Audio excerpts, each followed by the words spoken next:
Армаңыздар ардактуу теле көрүүчүлөр, кутмандуу кушуба кечиңиздер менен байыркы өнөр өчпөгөн, басылган сайын көктөгөн, илгерки өнөр өчпөгөн, ийилген сайын көктөгөн деп кыргыз айтат эмеспи? Мына ошол кайрадан сиздерди көрүп жаткан 7 каналда таланттуу апалар программасы кыргыз маданиятын, кыргыз сахнасында деги эле той аштарда жакшылыктарды өзүнүн жагымдуу үнү менен, жагымдуу өнөрү менен эл алдына ырдап жүргөн биздин таланттуулар ар дайым келип биздин эфирге кызыктуу маек курат. Ал эмесе бүгүн 1 саат бою биз менен бирге болуңуздар.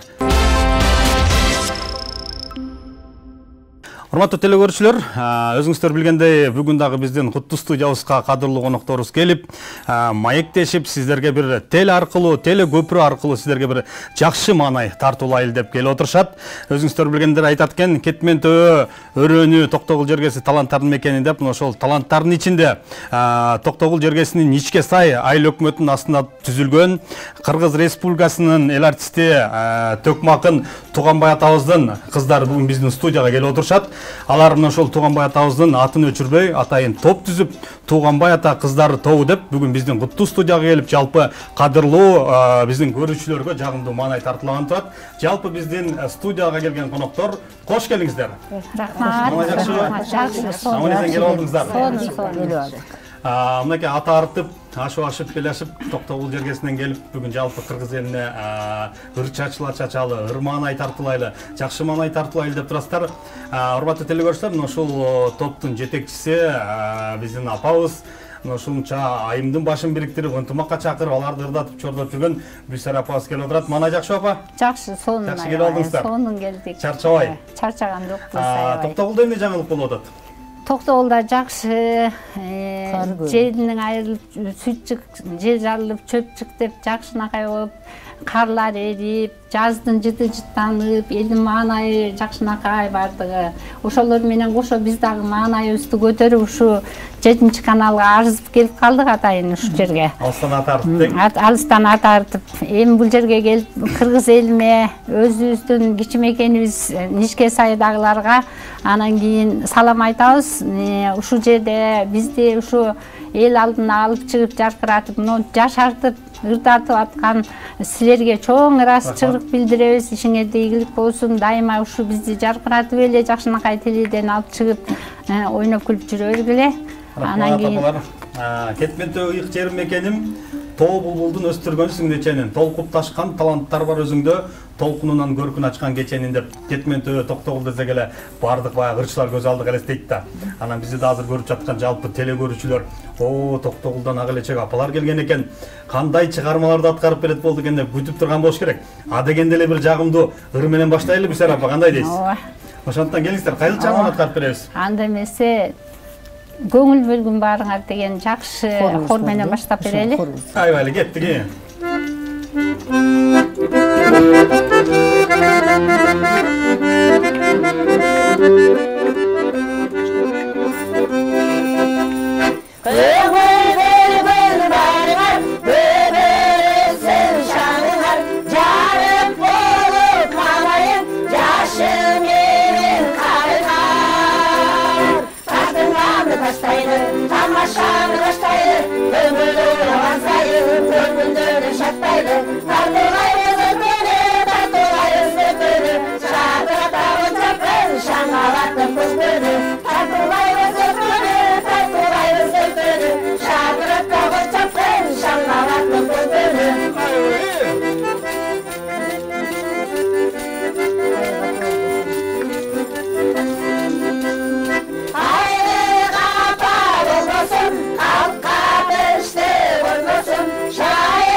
Кол чап, кол келиңиздер. Өзүбүз кубаттап кол чап туралы. Арт жагында баягы хей деген жакшы экен, Негизи эле Бишара апа, ырды кандай кылып тандайсыздар?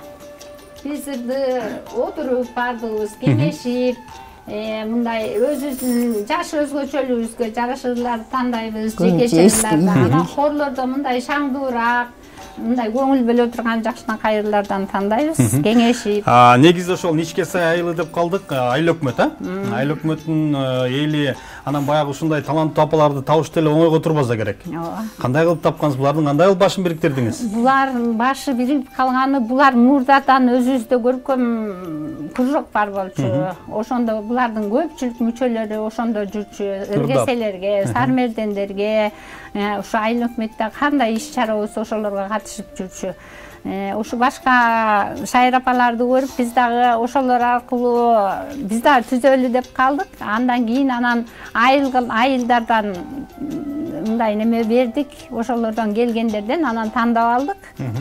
Анан тандап алып жакшы, ушу бардыгы өзүбүздүн мына шартыбызга жараша ырчы, кол өнөрчү, бийчи, бардыгы таланттуу апаларды тандап, анан кийин калгандары ушу бизге кошулуп алды. Анан эки жигитти кошуп алдыңыз араңызга. Эки жигитти кошуп алдык.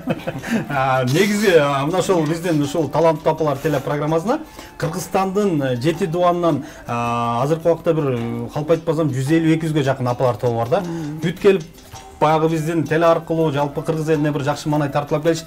Бирок мен ушул таң калганым, апаларга таң калып бүтпөйм да. Ар бири келгенде апалар өздөрү бир аспаптарды ойлоп таап алган да. Мисалы азыр карап турсам, сиздердин аспаптар бөлөк аспаптар. Мына эжем тиги намып алып бир оймок менен эмне кылып атасыз? Не деген аспап ал? Бул кыргызча көкөрдүн макети, ошонун макети. Бул болсо оймок, муз чеберлер пайдаланат. Шырдап жасаганда, ошону музыкага салып өзүбүз үн чыгарып пайдалана беребиз. Ошону айтам, мен азыр карап, мен бул аспапты чындыгында биринчи көрүп атам да. Анда ушул аспап менен бир да бербейсизби? Кайсыларды чыгарманы аткарып бересиз? Эми жалаң ушу мененби? Жок, эми чогуу да. Ошо өзүм эле ырмырдап коеюн. Койчу, мен Досмонбекованын айылы.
Кол чабуулар болсун. Мынакей баарыбыз ойлонуп кеттик, Ойго батып кеттик. Мен сиздин эле колуңуздагы ушул аспапты карап отурам да. Чындыгында эми ар бир нерсеге баягы кыргыз ушундай ойчул келген экен да, аталарыбыз ар нерсени ойлоп тапкан, бири-бирине кураштырган. Мисалы эле алсак мына комуздан баштап, ооз комуз, азат таяк, чопочор, мына ушундай аспаптарды баары аталар ойлоп тапкан да. Анан кийинки эле апалар мына сиздер ойлоп тапкан аспаптар ушулар да. Кийин сиздерден кийинки көргөн жаш муундар айтат болуш керек. Ушундай аспап ойлоп табыш керек экен да. Жакшы кол чабып коелу, ошон үчүн ойчул апаларыбызга бир кол чабалы. Урматтуу телекөрүүчүлөр, бүгүн бизге келип өз өнөрлөрүн тартуулап жаткан мына ушул Ничке Сай айыл өкмөтүнүн алдында түзүлгөн Туганбай ата кыздары, Туганбай атабыздын атын өчүрбөй, атын унуттурбай мына ошол атабызды сыйлап урматтап алып жүрөт. Анан өзүңүздөр билгендей бизге келген таланттуу апалар, булар элдик таланттар. Булар эч кандай маданият жөнүндө, ыр жөнүндө билими жок эле, айылда ырдап жүрүп, айылда ырдап мал багып жүрүп эле анан бир күн ырдап чыга калган биздин таланттуу апалар да. Себеп дегенде сиздердин үнүңүздөр бир өзгөчө. Мына үнүңүздөрдөн да мына элечеңиздер. Апа атыңыз ким? Дамира. Дамира апабыздын элечеги менин көзүмө өзгөчө бир көрүнүп турат да. Башкача. Элечекти кай жактан заказ кыласыз апа? Биз өзүбүз эле жасайбыз. Элечекти өзүңүз жасайсыз. Негедир сиздин элечеңиз баягы кадимки Курманжан апабыздын элечеги. Канча жыл болду ушу топтордоганыңызга? Ушу жаңы уюшулгандан баштап эле. 19-жыл. 2019-дан. 2019 болду, быйыл 3-4 жыл болуп аткан экен да. Негизи үйдө бала чака колдоп атабы? Ырдай бер, чал колдойт. Баары колдошот. Жакшы, Кудайга шүгүр, бир туугандар, эли журт дегендей. Баардыгы ушу айрыкча биздин айыл өкмөт анан ушу айылдык советтин депутаттары колдоп жакшы мүмкүнчүлүктөрдү беришет. Жакшы, мынакей ошо айыл өкмөт колдойт деп атасыздар, эми бардык жерде айыл өкмөт колдообуз болбойт. Себеп дегенде ошол айылдын маданиятын, ошол айылда бир майрамдык иш-чаралар сиздер колдоп атасыздар да. Ушундай элечеңиздер менен барып, ырдап берип, ал жерде бир шаңга бөлүп атасыздар. Анан 7-чи каналга келгенден кийин биздин студияда бир шаңга бөлүп ырдап бериңиз эми. Кайыл чыгарманы аткарып бересиз? Мен ушул баягы өзүбүз ушу Туганбай ата кыздар болуп уюшулганыбызга карата ушу Туганбай Абдиевдин кызганыч деген ырын ырдагым келет. Кызгандырайын дейсизби? Кеттик анда өзү.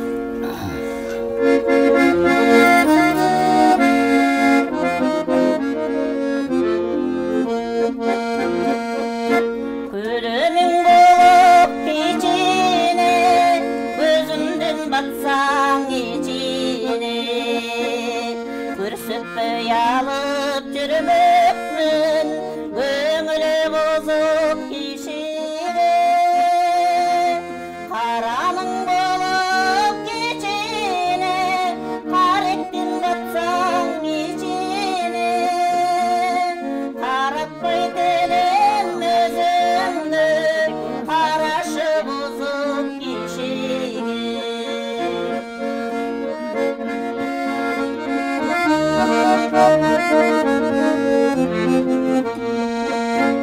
Карасаң башка кишиге каңгылы түшүп ичиме эликсе жүрөк булкунуп боло албайм күчүнө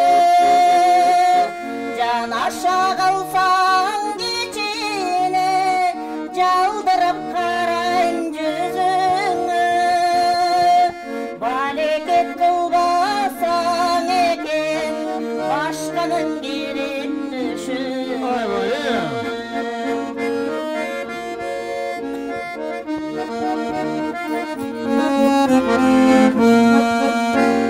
билети кой санамды биликтей күйүп жанамды элестеп жүрөзүңдү эсчиндей болуп каламды кыйсыпыр кылдың санамды кыргыздын сендей табамды сыртыңдан жүрүп кызганып сыры коло болуп каламды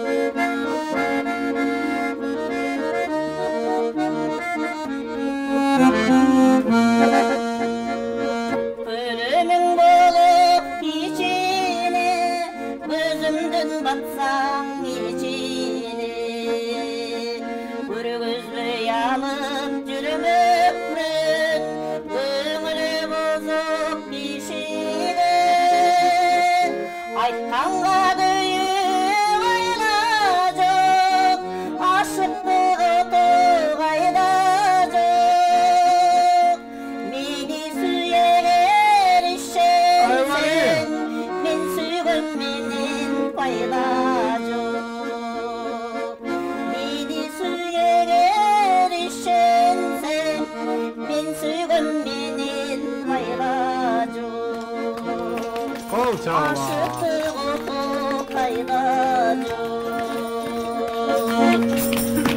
Мени сүйе еришсең, мен сүйгөн менен пайда жок. Жакшы чыгарма. Чындыгында Туганбай атабыздын баягы сөздөрү, ага жараткан биздин оончулардын оондору абдан жакшы болгонда. Негизи ошол Туганбай атанын ошол сиздердин айылда үйү барбы азыркы тапта? бар. Бир туугандары? Бир туугандары бар. Мына ошол Туганбай ата фонду барбы? Сиздерди колдоп турабы ал жактан дагы? Бизге эми фонд жок. Бирок Туганбай атанын туугандары, бала чакасы бардыгы колдоп турушат. Жакшы аябай дегендей. Ушу бизден уюшулуп калганыбызга аябай сүйүнүшүп, жаңы уюшулган учурларда эң жакшы колдоо көрсөтүштү аябай дегендей. Эми бизди дагы ошол эфирден көрүп жаткан болсо, балдарыбы, кыздарыбы, бир туугандары барбы, мүмкүн сиздерге да көмөк көрсөтүп турат болуш керек. Себеп дегенде бизде мына ошол Кара Балта шаарында Турар Кожомбердиев атындагы Таткайым айымдар апалар тобу бар. Мына ошол Турар Кожомбердиев фонддон кадимги аларды каржылашып, жардамын, көмөгүн көрсөтүп турат экен. Аны менен катар эле мынакей Алыкулдун кыздары деген топ бар, Курманжандатка фонддун кыздары бар. Мен ойлойм, эми Туганбай ата кыздары дегенден кийин эле мүмкүн биздин теледен көрүп жатса, жалпы ушул Туганбай атабыздын балдар кыздары мүмкүн анын бир фонду болуп калышы мүмкүн, ошол жактан дагы силерге көмөк көрсөтөт болуш керек деп. Анда эмесе эми негизи эле сиздерде мына ошо Туганбай ата кыздары этно-фольклордук топ деп койсок болот экен да. Себеп дегенде байкашыма караганда Оз комуз, Азат аяк комуз бардыгы эле бар экен. Бүттүңүздөр ошо Оз комузда ойнойсузбу эчеке? Ойношот. Ушу топко келгенде үйрөндүңүзбү же мурун эле? Жок, мен өзү бир ата биленеден жаңгыз болчумун да. Анан атам жөн мындай комуз үйрөтөм деп аябай аракет кылды. Өз чекчи эле да. Анан бул комузду үйрөнө албадым кудайчы. Анан бизде Абдыкайым ата деген уста бар эле. Ошол уста ата темир комуз жасачы. Анан ошого тилин элпек кылып атайын темир комуз жасатып, ал кишини эжитип келип, ушу кызыма комуз үйрөтүңүз деп. Анан ошол комузду чилимден бери чечип жүрдүм. Мындай комуздун данайынын тилин кайрыдым. Анан студент болуп жүргөндө да бир аз чечип жүрдүм. Анан ошол боюнча бул калган. Мен өзүм мугалим болуп иштедим да анан көп жыл. Ал учурда мындай эски этно музыкаларды анча деле маанилүү ичимиз союз учурунда. Бир убакта жок болуп кетти. Бир убакта жок болуп кеткен. Анан биз буларды таштаганбыз. Анан кайрадан ошо кийинки союз кулагандан кийин ошо эгемендүү болгондон бери ошо кыргыздын жалпы илгерки музыкаларын, илгерки мындай салсаналарын көтөрө баштаганда кайра булар жакшы баага ээ болду да. Анан натыйжада ошо андан кийин анан биз ошо өзүбүздүн топто курдук. Болот деген баланын колунан ушу комузду сатып алып, анан кайра жандандырдык да. Анда бизе келиңем, бала кезимен ушул Оз комузга жакын болдум, экөөбүз дос болдук, ал мага дос болду, мен ага дос болдум деп атасыз. Бир кайрып бериңем Оз комуз менен.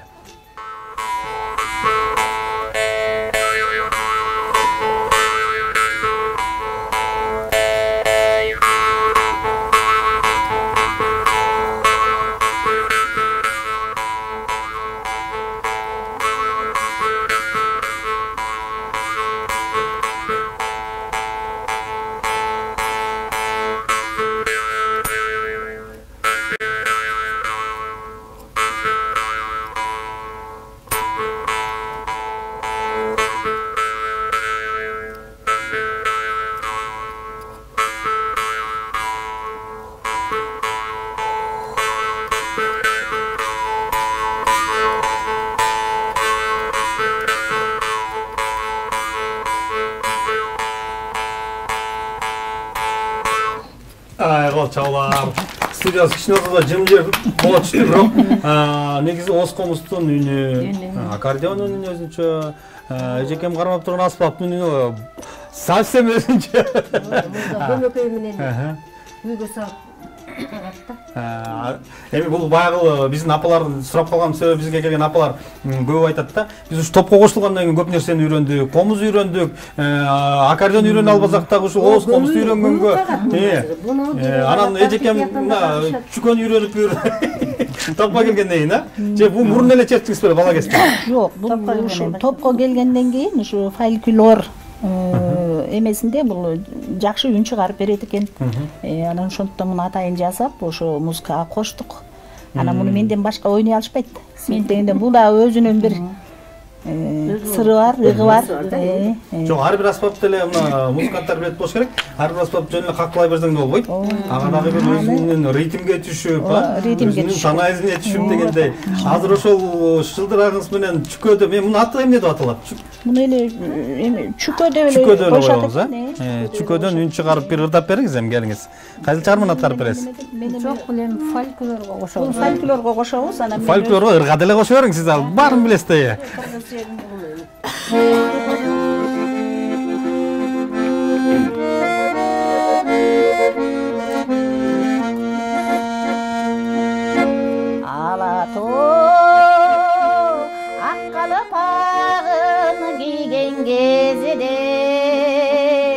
Аскасы көк асманга тийген кезиде мен дагы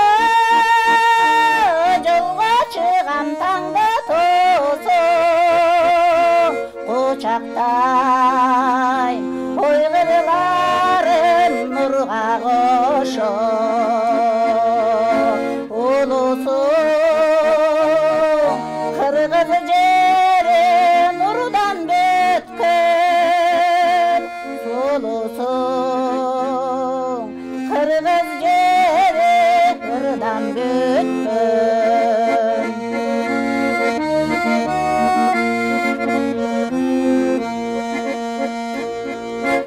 ысык көл жердин көркү кырлар кашы адырлар көкүрөгү токой чачы дайлалар кантамыр чокотажы селеби топчулары ар бир ташы кең жүздүү гүлденели кыргыз жерим күн жүздүү берекелүү кыргыз жерим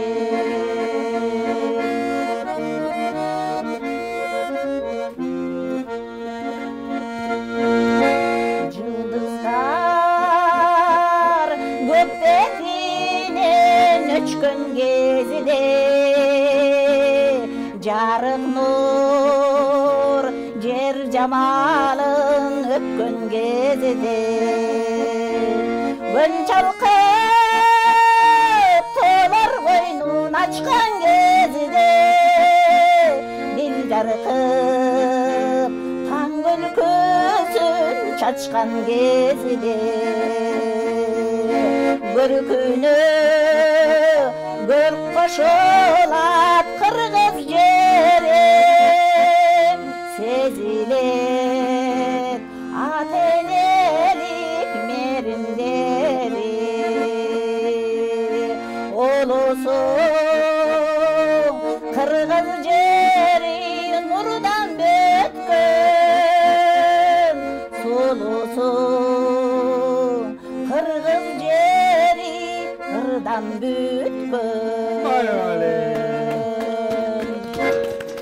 Кол чалар болсун, урматтуу телекөрүүчүлөр. Ушул Кыргыз жерим деген чыгарманы Кыргыз Республикасынын эл артисти Саламат Садыков ырдайт, анан кийин сиз ырдайт экенсиз. Жакшы, ошон үчүн бир кол чалып алып болса келиңиз, үйүңүзгө береке. Ушуларга алдагы сиз кармап турган аспапты кошконго болбойбу? бул ага туура келбейт. Туура келбей калат, Бул өзүнүн. Андан кийин сайкалап ауыз отурат. Сайкалап ауыз азыр бир ырдап берсе, ошого кошуп берели. Сайкалжа кош келиңиз. Себеп дегенде сайкалжа мынакей мен билгенден эле ошо маданият тармагында, китепкана тармагында иштеп атасыз. Эмне жаңылыктар болуп атат? Эми жаңылыктар айылда Bagı murunkuda эле жашоо.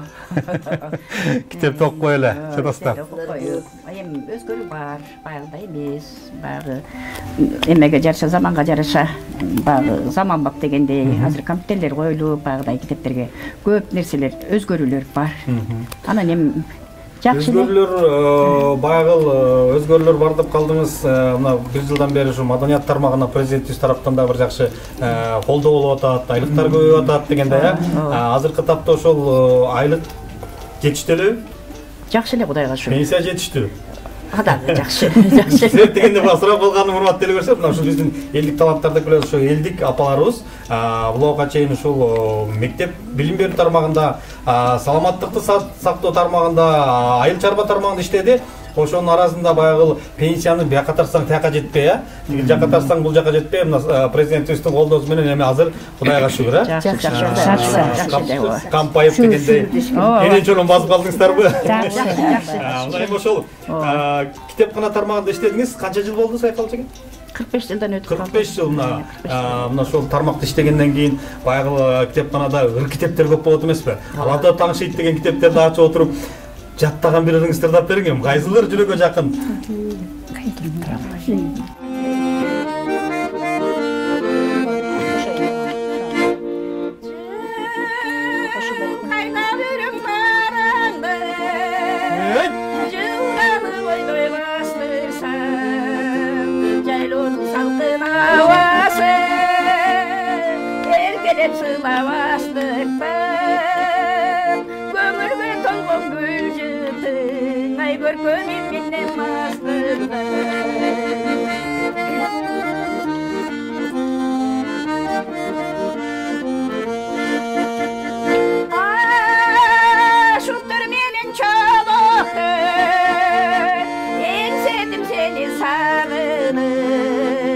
Jadırab üskün güldürün, Jakama özüm tağınıp, Ova kusasın bölüşçün, Ayaskandan çıkan canım.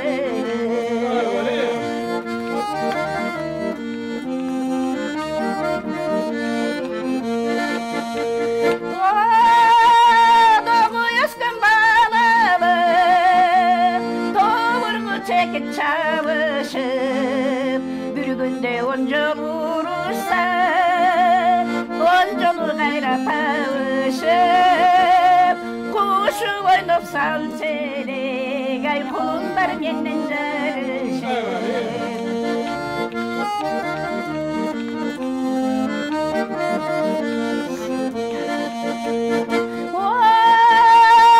Oynop biri gülgen gündürüm, bülbül de uzak parata, kıynalıp duran boş dere, kımbattı kurbun balacım. Ben toymaz yaşlı gezindin, ay mezginim buldun tanışım. Ben toymaz yaşlı gezindin, mezginim buldun tanışım. Кандай сон чыгарма. Баягы апалар менен музыкант Санжар байке чогуу жүрөп билип калып турду. Баягырды чепте деп коет экен. Санжар байке билесиз, баягыр кайсыл экен, Баягы деген ошолор дең. Чындыгында баягы музыканттар жакшы болуш керек, апаларды алып жүрүш. Анан көбүнчө ушул Санжар байке менен чогуу жүрөсүздөр эми. Апалар менен иштеш кыйынбы, Санжар байке? Эми бу жем айткандай таланттуу апаларга түш болуп калсын, иштеш мага жеңилирээк. Жеңил. Мен Токтогулда чындыгында ушундай апалар тобу көп, ал жакта дагы. Анан көп ошол жерде сизди көрүп калам. Анан Бишкекте бизде бир Кубанч Эсеналиев деген бир музыкант бар да. Токтогулда сиз окшойсуз ал жакта. Азаматсыздар. Менин маңдайымда эжекем отурат, Дүрөканжа. Дүрөканжам төшүндөгү төш белгилери, колундагы алтындар жаркылдап, журкулдап, менин көзүм уялтып. Негизи бизге апалар айтат да, башка көрүүчүлөр айтат да, ушундай мыкты апаларды кайсы жактан таба аласыңар депчи. Анан мыкты апалардын ушу сиздерге окшогон апаларды биз жетекчилер аркылуу табабыз да. Анан Дүрөканжам карасам төшүндө бир айылдык кеңештин депутатысызбы? Аялдар кеңешинде. Аялдар кеңешинде. Ошол депутат бир төш белги көрүп калдым. Негизи ушул топко кошулгансыз канча жыл болду? Кайсы убактан бери ырдап келатасыз? жаңы уюштургандан баштап эле чогулуп калганбыз, ошо 19-жылы уюштурганбыз. Ошондон бери кошулуп атабыз. Өзүм мектеп жашынан эле ташлыйм. Бирок ошол баягы турмуш жолу эми айылда тиричилик кол бошобой калат, анан чалгыз канат дегенде, сен ырдап кетип каласың. Анан азыркы убакта колдоо көрсөтүп турушабы үйдөгүлөр? Балдарым колдоо көрсөтөт. Чалым деле андай кызганыч эмес, ал деле ырга кызыккан эме киши, а деле. Биз көбүнчө магазинден иштечим, торговойду бүтүп келип магазинде айылда иштеп калып, аяктан эч кол бошобойт да. Дем алышта эле жок иштегенбиз. Союздун убагында ишибиз көп болчу. Ырдай турган эле шарт жок да ал убактарда. Ырдагандар жаман көпчүлүк. Эми эле чыгып атпайбы таланттуу апалар? Жок, көбүрк апалар айтат го, биз жаш кезде көп ырдачык. Эмнеге дегенде мал жайчык дейт, анан чыгып алып көчөдө ырдап жүрчүк. Болгону ушул биз баягы турмушка чыккандан кийин ал убакта турмуштун кыйынчылыгы жетишпеген заман окуй албай калдык дейт. Бирок азыркы убакка чейин ырдап келип, анан ушундай таланттуу апалар топтор түзүлүп калганына аябай Кудайга шүгүр дейт да. Жол болсо биз ушу менен калып калмакпыз дейт айылдачы. Чындыгында биздин таланттуу апалар мына ошол айыл жергесинде эле жакшылыктарда, тойдо ырдап жүрүп эле, анан баягы бири-бириңиздерди таап ырдап келатасыздар. Анын арасынан мынакей биздин апабыз отурат, биздин маңдайыбызды жаркылап кайсы жагынан аткарып бересиз? Самат Аскаровдун жүрөктүн алтын казыгы дегенин айтайын.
Чабалар болсун, таза абанын суусун ичкен, таза абадан кере дем алган үндөр ушундай болот да, таза.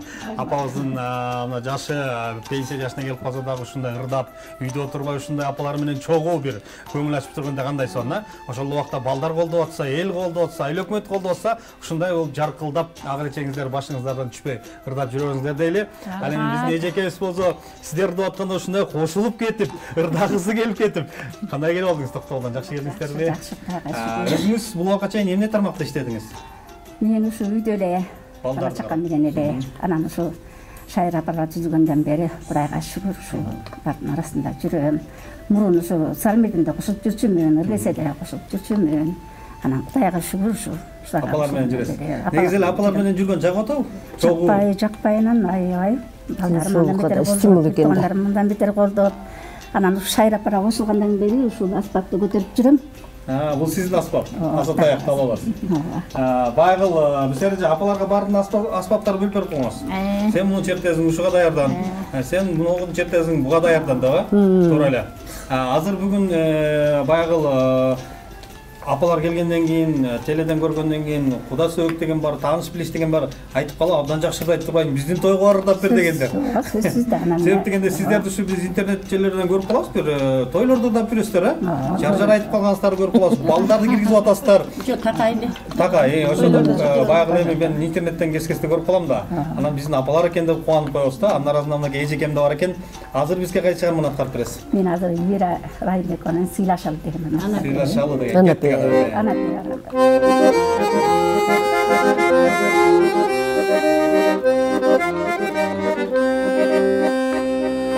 Koldan gelse caman dildi adaydı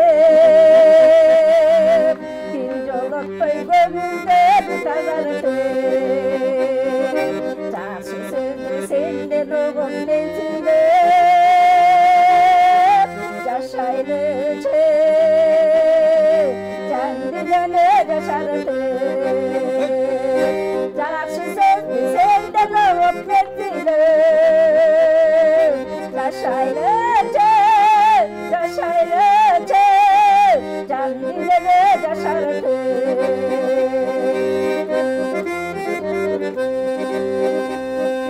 Sire beni sire dalilüğü,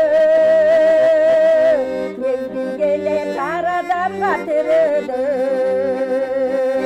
Dağlaşında gül kuraktı tülü.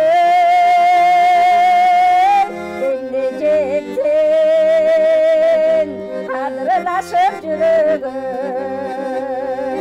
Dağlaşında uygulattı ötkerdi Emleceksin Kadrılaşıp yürüdü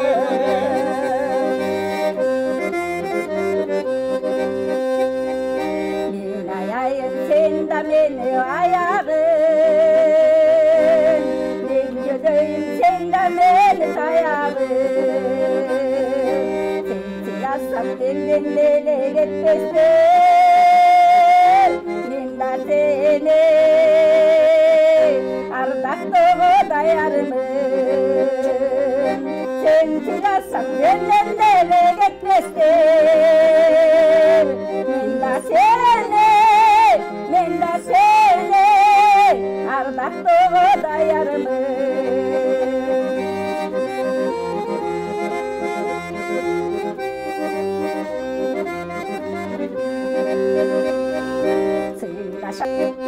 Koldan gelse caman teldi adaydı Bir jolottoy gönülde yaşardı Taşı sözlü sende doğum menzilde Yaşaylıcı can dileme yaşardı Taşı sözlü sende doğum menzilde Yaşaylıcı yaşardı Can dileme yaşardı Kol çalar, жашайлычы, жан дүйнөнү жашартып дейт. Ар дайым жан дүйнөңүздөр жашарып жүрөсүн, ырдап жүрүңүздөр. Ырдаган кандай адамга бир эргүү берет, жашартат дегендей, ошентип сахнанын көркү болуп, студиянын көркү болуп ырдап жүрөңүздөр. Бисерже, негизи ушул таланттуу апалар бир эле ушул ыр менен чектелип калбастан, мына ошо кол өнөрчүлүк жаатында кыргыздын каада салты, кыз узатуу, жанагындай баягы кызга сеп жазуу деген ушул боюнча дагы алектенесиздерби? Бардык жагынан таланттуу. Эми биз жөн отурбайбыз, жок убактарда бош отурбайбыз. Мисалы үчүн мына алыбыз жеткен кийиздер менен иштейбиз. Мындай сумкаларды жасап, ала тургандар болсо сатабыз, подаркага беребиз.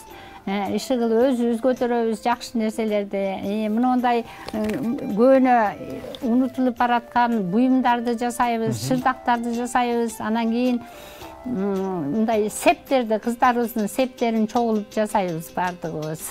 Анан азыркыда болсо ушу жомок дүйнөсүнө кирип, жаш кездеги мурунку убактардагы элестетип, чий курчактарды жасадык эле. бул жерде мынакей мына жерде жомоктон алып жасадык. Андан кийин мындай бешик жабууларды тигебиз. Ошонун макетин ала келгенбиз. Мына жерде бешиктин немеси турат. Ошондой баланы жаткызып койбуз да. Ооба, жаткырып койдук ошо. Макеттерин жасайбыз. Анан мындай кичинекей дорожкаларды жасайбыз. Иши кылып жөн отурбайбыз да. Жакшы бардыгы. Баягы эми айылда болгондон кийин баягы кол бош убакта бир айыл болгондон кийин бир жерге чогулуп алып ушундай кыргыздын бир буюм тайымдарын жасап, кол өнөрчүлүгүн жасап, андан кийинки жаштарга, мектеп окуучуларына Сайкал жеке турат келген ошол баягы китепканага келген балдарга да үйрөтүп турасыздарбы? Ооба. Эме бак, мен айтып кетишим керек. Себеби дегенде бизде иш чара баягыдай эмес, аябай дегендей күнүгө ушундай иш чара барып атат. Быйылкы жылы Кыргыздын улуттук каада салты деген боюнча биз иш чараны тынбай өткөрүп атабыз. Себеби дегенде келаткан жаш муундарга бул сабак. Аны биз үйрөтүшүбүз керек. А биздин азыр ошо шайыр апалар өздөрүнүн колунан келген чогуу жакшынакай жасап, аны азыр биз эмелерге жүктөп атабыз, баягы немеге тартып. Азыр муну ола жасагандар ушу шайыр апалардын ортодо жасаган нерселери. Анан көбүнчө окуучулар да жерде болот. Көрсөтмөлөрдү алып келип көрсөтүп, уус чебер деген дагы бизде неме бар. Ошо боюнча биз азыр жакшы эле неме жүргүзүп атабыз деп ойлоп атам. Азыр немеге интернетке жүктөп атабыз. Себеби дегенде талап ошондой болуп атат. Салт боюнча, уус боюнча, себеби деген кийинки жаш муундарга үйрөтүү. Биздин берген тарбия сабагыбыз аларга. Жакшы деп эле ойлоном, билбейм. Ошонун арасында баягы жыйынтыктар бар бир конкурстарга барып, ушул кол өнөрчүлүк боюнча катышкан, же сиздер бир барып кол өнөрчүлүк боюнча баягы шырдак боюнча, кийиз боюнча, башка бир баягы терме деп коебу, эмне деп коебу, ушул сыяктууларга катышкандар барбы? Бак биз азыр кийинчерээк киришип калдык. Биз ага бардык деп калпайсак туура болбойт. А бирок эми даярдалган нерсе бар, жакында жүктөйбүз. Биз ошону аракет кылып, ошо азыр ошо неме как раз кол өнөрчүлүк боюнча даярданып атабыз. Даярданып атабыз. Себеп дегенде эми баягы Кыргыздын тою көп да, жакшылыгы көп. Азыркы убакта ушундай фестивалдар көп болуп атат. Кол өнөрчүлүк боюнча, кийиз боюнча, шырда кала кийиз, эми айта берсе көп. Ошол эле сиздердин кийип турган формалар элечектен баштап, ушундай конкурстарга катышыңыздар, ал жакта дагы бир жакшы жыйынтыктарды, ийгиликтерди багындырыңыздар. Бул сиздердин колуңуздардан келет. Себеп дегенде сиздер улуулардан бир тарбия алгансыздар, ушуларды көргөнсүздөр. Ошол үйрөнгөндө кийинки муундарга дагы бир сабак катары үйрөтүп кеткениңиздер жакшы да. Жанатан бери тууган байта кыздарды барыңыздар, асфальт кармайсыздар деп атасыздар. Бир жакшы күү ойноп бериңиздер. Моңуз комузду кошуп, чүкөнү кошуп, Kurama oynoп берели.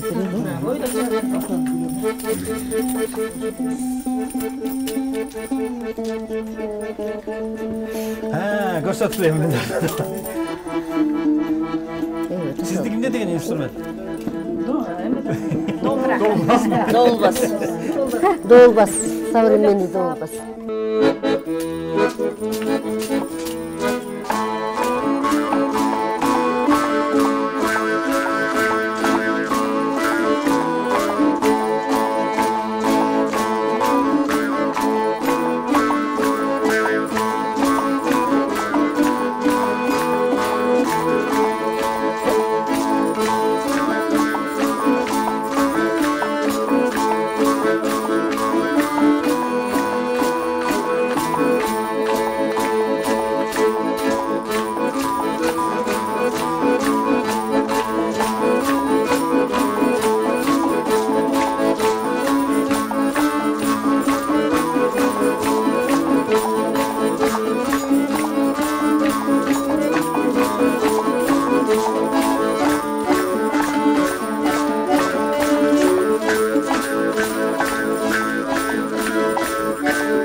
Кызыгып кетпедимби аябай?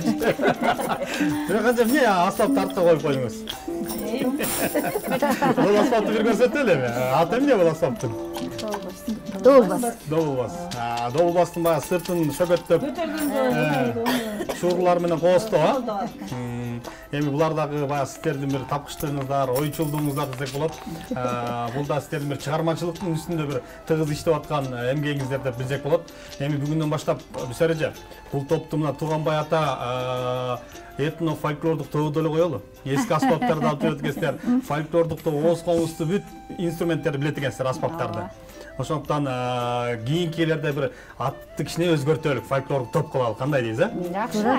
Дегенде бизде урматтуу телекөрүүчүлөр, ошо келген апалар өтө таланттуу экен, өтө өнөрлүү экен, өзүңүздөр көрдүңүздөр. Бүгүн бизде атайын алыстан ата артып келген Туганбай ата кыздары апалар тобу болду. Апалардын талантын, өнөрүн көрдүңүздөр. Эми убакыт деген учкан куш, ушинтип эле биздин бир сааттык убакытыбыз соңуна келип жетти. Ошондуктан Бүсереже өзүңүзгө сөз берейин, кыска нуска бир. Жакшы убакыт деген өтүп кетти. Бир пас деле эмне дейбиз, бакыт ушу баардыгыбызды мынантип ойнотуп, күлдүрүп, ырдатып, баардыгыбызды жашартып, жакшынакай кылып телеге чыгарып аткан силерге эң биринчи чоң ыраазычылык билдиребиз. Ишиңерге ийгилик болсун, ден соолугуңар чың болсун. Буну менен чектелбей дагы өргөнүңөр өсө берсин дагы. Биз дагы ошо силердин аркаңар менен ырдап, жаркырап, жайнап жүрө берели. Баарыбыз аман бололу, кыргыз элиме тынччылык, токчулук, аманчылык, жакшылык болсун. Рахмат сиздерге дагы. Чыгармачылык ийгилик каалайбыз. Чыгармачылык эргүү. Эң башкысы ден соолук дейт. Ден соолук каалайбыз.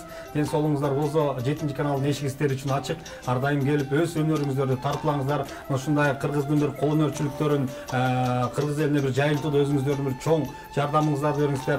Ошол эле убакта кыздарга үйрөтүңүздөр.